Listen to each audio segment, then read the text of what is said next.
Okay, so what's going on here is that I am basically fixing a mistake that I've made when I originally constructed this wall. I had drainage rock on the bottom and behind it, but I neglected to put landscape fabric in behind the wall and then some crushed stone up to the top of the wall and behind. So because I screwed that up, the screened fill that we're going to be planting a garden in sometime, hopefully, washed out through the wall, and as you can see, it pushed some of the rocks off the top of it. I've been taking it apart by hand as I reconstruct it as I go along. So anyhow, that's what the plan is. So far I've got about probably 50 feet of it rebuilt, and it's going to take probably another couple of years by the time I get the other 250 feet done.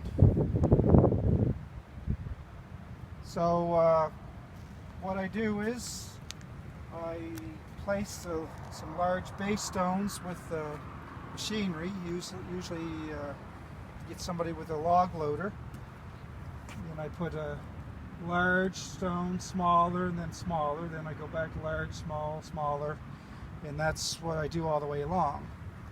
Then after I've got some of those set up, I start topping those stones off. Originally I was going to go up to 3 feet, but once I get started, I decided to go up to 2 feet in height. That way there it slopes up nicely up to where our hedge is along the road.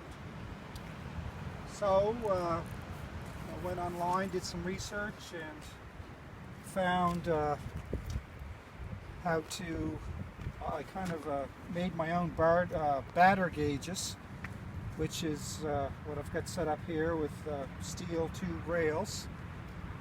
And basically, for every foot of rise, you should have 1 inch to 2 inches of angle inward on the wall, so to keep it from falling down.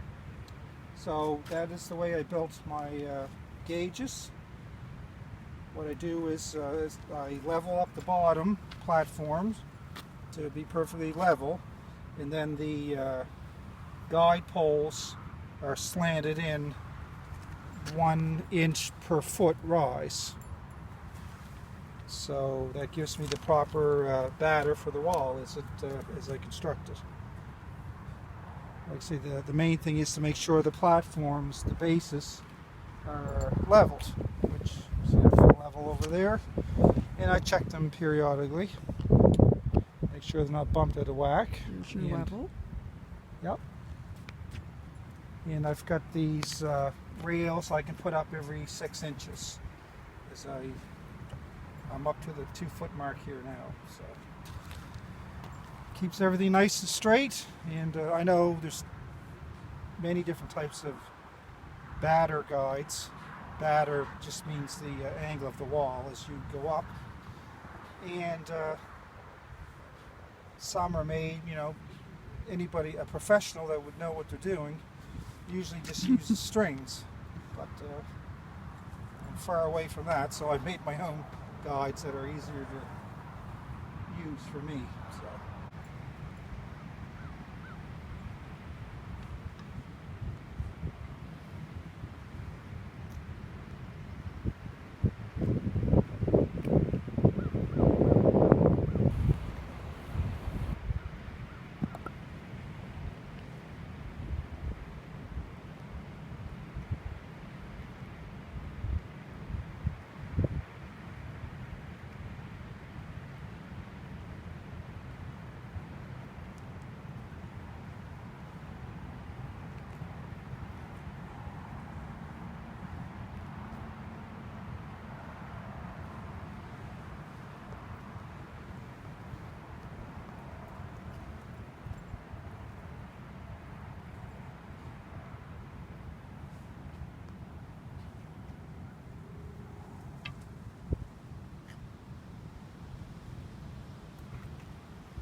Some tools I've got for doing this. I've got a stonemason's chisel, rubber mallet for knocking in the rocks. If I use a sledgehammer, chips the rock faces apart. And also, instead of using a measuring tape all the time, I just constructed these measuring sticks so I can measure, what size stones I need for each gap. So I've got a couple of those, and also a stone hammer for forming the rock. And that's about it.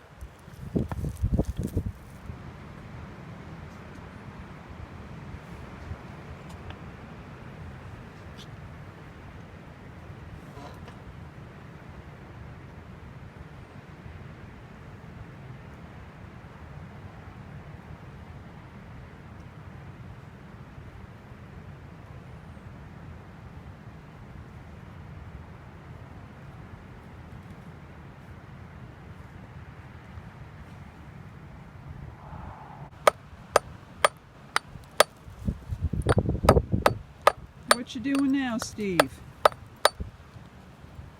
Just taking that edge off.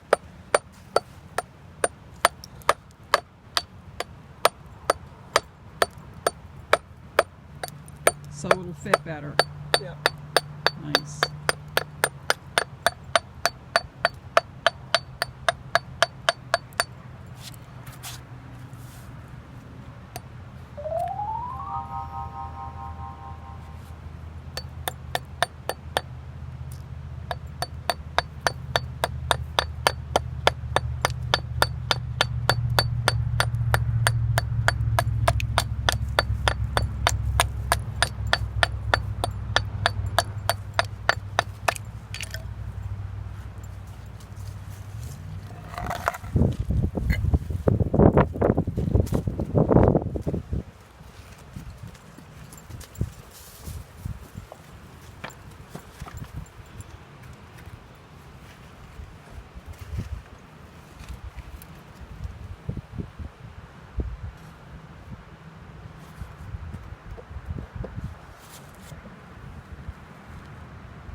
Find a piece. Fill this apart. So you got your little measuring stick. 6 or 7, about 1.5 inches. Now we're on the hunt for a rock.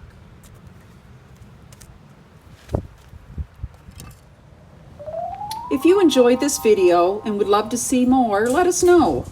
Hit the like button, click subscribe, and share with all of your friends. Thanks for tuning in, and we hope to see you soon.